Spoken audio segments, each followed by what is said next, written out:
अस्सलाम वालेकुम viewers, welcome to daily success by K. इस वीडियो का टॉपिक है रॉबरी एंड डकैती। ठीक है, इससे रिलेटेड जो आपके टॉपिक आता है, जो सवाल आते हैं, किस तरह से आते हैं, वो हम paper eight the end of the video discuss करेंगे। सवाल आपको दिखा दूंगी, ठीक है। और फिर आप तसल्ली भी कर लेना कि जो जो चीज़ें पेपर में पूछी जाती हैं वो मैंने कवर कराई हैं कि नहीं कराई, ठीक है।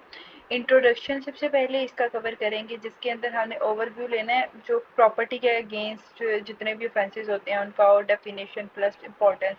देन हम डिस्कस करेंगे रॉबरी सेक्शन 390 पीपीसी, ठीक है। थ्री मतलब रिलेटिव सेक्शन के साथ उसका जो है वो उसके डेफिनेशंस, उसके इंग्रेडिएंट्स क्या क्या हैं, एग्जांपल्स और उनकी पनिशमेंट, ठीक है, वो डिस्कस करेंगे।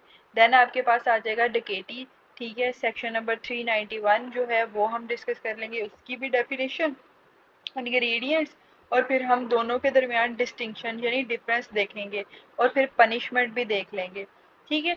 फिर उसके बाद एग्रीवेटेड फॉर्म ऑफ रॉबरी यानी स्वीयर फॉर्म ऑफ रॉबरी और डकैती की कौन सी स्वीयर फॉर्म है, हम उनको डिस्कस करेंगे, ठीक है।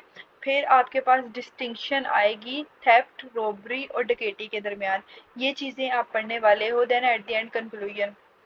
एक दफ़ा फिर से मैं रिपीट कर दूं, सबसे पहले आपका इंट्रो होगा, फिर रॉबरी के बारे में होगा, फिर डकैती के बारे में होगा, इनके दरमियान डिफरेंस होगा, पनिशमेंट्स होंगी इनकी, एग्रीगेटेड फॉर्म होगी, और फिर एट द एंड आपका डिस्टिंक्शन होगी थेफ्ट, रॉबरी और डकैती के दरमियान, जो कि आप थेफ्ट पढ़ चुके हो ऑलरेडी ही। और देन एट द एंड आपका कंक्लूजन होगा, सही है। अभी हम वीडियो को स्टार्ट करते हैं। तकरीबन रात के बज रहे हैं, 2:30 बज रहे हैं, और मैं आप लोगों की वीडियोस रिकॉर्ड कर रही हूँ कि किसी तरह से टाइम पर जो है वो आपकी वीडियोस कंप्लीट हो जाएं, क्योंकि ज़ाहिर 14 अगस्त को आगे मेरी बर्थडे आ रही है, तो मैं उस दिन वीडियोस रिकॉर्ड नहीं कर सकूँगी, इसलिए मुझे एक दिन के अंदर 8 वीडियोस रिकॉर्ड करना पड़ी हैं, और मेरा गला बैठ गया अभी। तो वीडियो लाइक करना तो आप लोगों का बनता है, जब अगर अगर आपको समझ आ रही है इसकी तो।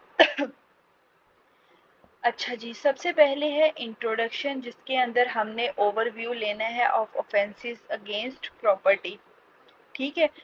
ऑफेंसेस अगेंस्ट प्रॉपर्टी, इसके जो क्राइम्स वगैरह आ जाएंगे, जो आपके यानी किसी की प्रॉपर्टी है, वो लैंड है, किसी भी चीज़ है, मनी है, गुड्स है, लैंड है, उसके रिलेटेड है, वो आपका उसके अगेंस्ट जो क्राइम आप करते हो, उनकी इंटरफेरेंस उनमें जो करते हो, प्रॉपर्टी के अंदर एनीथिंग भी, कोई भी आ सकती है value, such as money, goods और लैंड, और ये क्राइम कंसीडर होते हैं, क्योंकि ना सिर्फ ये इंसान एक इंडिविजुअल राइट को वायलेट कर रहे हैं, बल्कि ये किसी की जो प्रॉपर्टी यानी मेरी प्रॉपर्टी, मेरी ये इंडिविजुअल राइट है कि मैं अपनी प्रॉपर्टी ओन कर सकती हूँ, मैं उसे यूज़ कर सकती हूँ बगैर किसी डर के कि इसको कोई अनलॉफुली मेरे से ले जाएगा।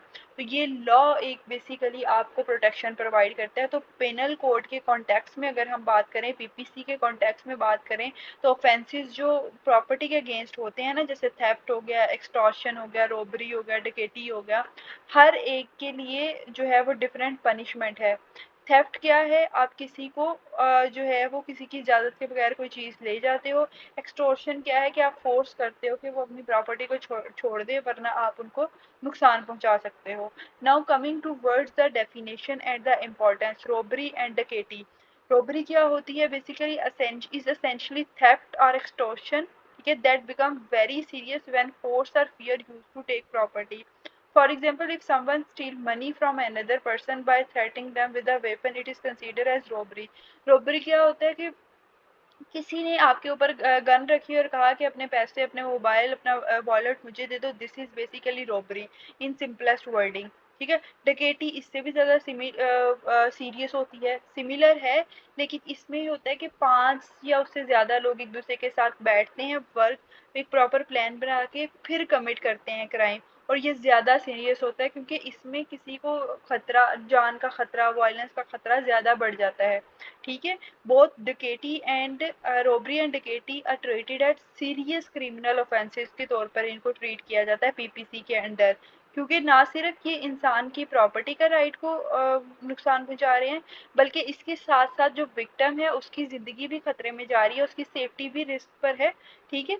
तो अभी आपका कौन कौन सा आपने इंट्रो के अंदर चीज़ें कवर की, ऑफेंसेस जो हैं आपने ओवरव्यू लिया जो ऑफेंसेस प्रॉपर्टी के अगेंस्ट हैं, फिर उसके बाद आपने डेफिनेशन दोनों की देख ली और एक एक एग्जांपल देख ली।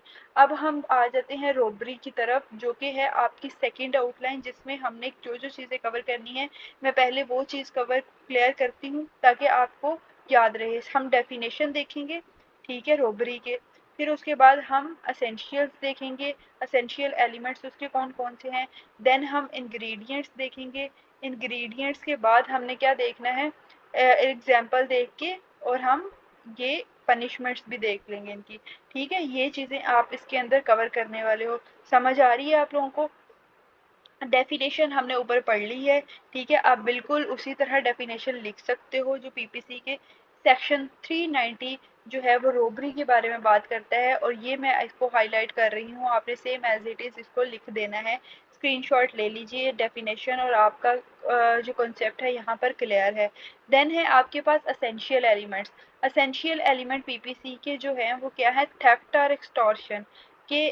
थेफ्ट होता है किसी की प्रॉपर्टी को बगैर कंसेंट के ले जाना, एक्सटॉर्शन आप उसके ऊपर फोर्सफुली आप उसको कह रहे हो कि अपनी प्रॉपर्टी को गिव अप कर दे, तो ये दोनों चीज़ें आपके एलिमेंट में आ जाती है, या फिर आप वायलेंस या फिर थ्रेट का यूज़ करते हो एक केस के अंदर, ठीक है, आप वो वेपन का भी यूज़ कर सकते हो। ये दोनों एसेंशियल एलिमेंट्स हैं रोबरी के। फिर इंग्रेडिएंट्स क्या हैं, इंग्रेडिएंट्स ये है कि आपके पास एक डेडली वेपन होना चाहिए, ये दोनों तो हमने एलिमेंट्स में पढ़ लिए, आपके पास डेडली वेपन होना चाहिए। फिर उसके बाद जो है victim perception of fear, the crime relies heavily on victim perception, if the victim generally believes they are in danger it qualifies as robbery, or even if the threat is not carried out। देखो अगर आप किसी ने a person ने दूसरे person के ऊपर जो है वो एबडक्शन की कोशिश की, रोबरी की कोशिश की, चीज़ छीनने की कोशिश की, और इनको जो है वो बी को अपनी जान का खतरा हुआ और वाकई उसे लगा कि वो इस टाइम खतरे में है, तो वो क्वालिफाई होगा रोबरी में। ठीक है, सिनेरियो 1 और सिनेरियो 2 ये आप पढ़ सकते हैं, इसको आप अपनी मर्जी से भी कोई चीज़ लिख सकते हो। फॉर एग्जांपल अब पर्सन, मैं एक सिनेरियो आपको पढ़ के बता देती हूँ, उसी तरह आप अगला भी पढ़ लीजिएगा। A person walking home at night is approached by someone who demands their wallet by pointing a gun। मतलब उनकी तरफ गन करके कहा कि आप अपना जो वॉलेट है हमारे हवाले कर दो, ठीक है, तो उसने डर के मारे जो है वो अपना हैंड ओवर कर दिया वॉलेट, ये बेसिकली रोबरी है। पनिशमेंट के लिए पीपीसी में सेक्शन 392 है जो कि पनिशमेंट के रिलेटेड बात करता है, इसमें प्रिजनमेंट 10 साल की सज़ा भी हो सकती है, फाइन हो सकता है, ठीक है, जो भी कोर्ट डिसाइड करेगा। अगर जो है वो डेडली वेपन या सीरियस इंजरी हुई है विक्टिम को तो उसके साथ साथ पेनल्टीज भी इंक्रीज करती जाएंगी। ठीक है, यहाँ पर आपका रोबरी कवर हुआ। अब आपका है डकैती, इसको मैं येलो के साथ हाईलाइट करूंगी। डकैती जो कि पीपीसी का सेक्शन 391 इसके बारे में डिस्कस करता है, तो मैं आपको बता देती हूँ, इसमें हमने डेफिनेशन कवर करनी है, इसमें हमने इंग्रेडिएंट्स ऑफ डकैती कवर करने हैं, देन हम डिस्टिंक्शन करेंगे दोनों के दरमियान, ठीक है, और इसकी पनिशमेंट देख लेंगे। ये चीज़ें हैं जो हम करेंगे इसकी इस सेगमेंट के अंदर। सबसे पहले है डकैती। डकैती का भी मैंने आपको बता दिया है, जहाँ पे ज़्यादा लोग एक दूसरे के साथ मिलकर एक स्मॉल ग्रुप बनाए, फिर फोर्स और थ्रेट को यूज़ करें ताकि किसी की प्रॉपर्टी को छीन सके। ठीक है, डकैती एक स्टेप आगे आ जाती है। और उसके बाद अगर हम इंग्रेडिएंट्स की बात करें तो इंग्रेडिएंट्स कौन से हैं कि आप ग्रुप हो और ग्रुप वो जो है वो वारदात करे, या तो 5 लोग हों या उससे ज़्यादा इंडिविजुअल हों, ये इसकी जो है वो आप देखोगे इंग्रेडिएंट। डिस्टिंक्शन अगर देखा जाए तो नंबर ऑफ ऑफेंडर के हिसाब से है, रोबरी एक पर्सन भी कर सकता है या स्मॉल ग्रुप भी कर सकता है। डकैती के लिए 5 या 5 से ज़्यादा लोग चाहिए होते हैं। सेवेरिटी अगर हम देखें तो सीरियस क्राइम है, डकैती इससे भी ज़्यादा रोबरी से भी सीवियर क्राइम के तौर पर कंसीडर की जाती है। इसी तरह हेडिंग्स लिख के आप इनके दरमियान डिस्टिंक्शन कर सकते हो। अगर आप नोट्स बना रहे हो तो साथ ही ये हेडिंग लिख लो। पनिशमेंट के लिए इम्प्रिजनमेंट होती है और फाइन इसके लिए होता है, ठीक है। अब अगर इसकी स्वीयर फॉर्म अगर बात करें ना कि स्वीयर एग्रीवेटेड फॉर्म, तो एग्रीवेटेड फॉर्म ये है कि the crime of robbery and डकैती ज़्यादा सवियर हो जाते हैं, जिसकी वजह से इसको आप नाम देते हो एग्रीवेटेड फॉर्म ऑफ दीज। तो पीपीसी जो है वो एड्रेस करता है इन सिचुएशंस को। इसके अंदर है रोबरी विद मर्डर, यानी व्हेन अ रोबरी या डिकेटी के तौर पे किसी का मर्डर हो जाए तो ये एक बहुत ही हीनियस क्राइम है। और section 396 of PPC in situations के साथ डील करता है, जो कि theft, violence, loss of while का एक कॉम्बिनेशन आ रहा होता है, सेक्शन 396 को डील करता है। एक्सप्लेनेशन अगर हम देखें, ये आप लोग इसको डिटेल के अंदर पढ़ सकते हो, मैंने एक्सप्लेनेशन दे दिया इसकी। जो इनहेंस होती है वो डेथ होती है, या फिर लाइफ इम्प्रिजनमेंट, उम्र कैद की सजा इसकी जो है वो सुनाई जाती है। Robbery and dacoity in dwelling house, a place where people live, carries an additional level of seriousness. This is because people's homes are considered their uh, uh, sanctuaries, and any violence of this space is seen as particularly traumatic and dangerous. होता ये है कि अगर आप जो है कोई बंदा किसी के घर के अंदर घुस के वहाँ पे चोरी करे, वहाँ पे डकैती करे, तो ये बहुत ज़्यादा सीरियस काम है, क्योंकि घर ही तो इंसान का जो है वो बेसिकली शेल्टर के तौर पे काम करते हैं। ठीक है, जो ये एग्रीवेटेड फॉर्म आ जाती है डकैती की, रोबरी की। Section 397 of the PPC basically in cases के साथ डील करता है जहाँ पर रोबरी या फिर डकैती कमिट होती है। ठीक है, इनहेंस्ड पनिशमेंट इसके लिए रिगरस इम्प्रीजनमेंट, शुरू से ही हम पढ़ते आ रहे हैं। रिगरस इम्प्रीजनमेंट के अंदर क्या चीज़ें आपकी आ जाएंगी, इसके अंदर आपकी जो है वो आप लेबर वर्क भी करोगे 7 साल सजा के, और इसकी जो है वो 7 साल से कम की सजा नहीं होती, 7 साल तक सजा होती है इसकी। ठीक है, ये चीज़ें थी आपकी जो मैंने आपको कवर करानी थी। इसके अंदर अभी मैं आपको इसका सवाल बता देती हूँ, रॉबरी और डकैती से रिलेटेड जो सवाल पूछे जाते हैं ना, जैसे सबसे पहले ये सवाल पूछा गया है कि डिफाइन एंड डिस्टिंग्विश, 2023 के अंदर ये सवाल आया हुआ है। थेफ्ट भी आपने पढ़ लिया है, एक्सटॉर्शन भी आपने पढ़ लिया है, रोबरी भी आपने पढ़ ली है, और डकैती भी आपने पढ़ लिया है। सबको डिफाइन करें, सबको डिफरेंशिएट करिए। ठीक है, फिर उसके बाद आपका अगला सवाल आ जाता है जी, नेक्स्ट आपका सवाल है यहाँ पे 2019 के अंदर ये सवाल पूछा गया था सेम इसी तरह कि रोबरी और डकैती के दरमियान आप डिस्टिंग्विश करें और उनकी पनिशमेंट भी लिखिए कि क्या क्या उसकी पनिशमेंट है।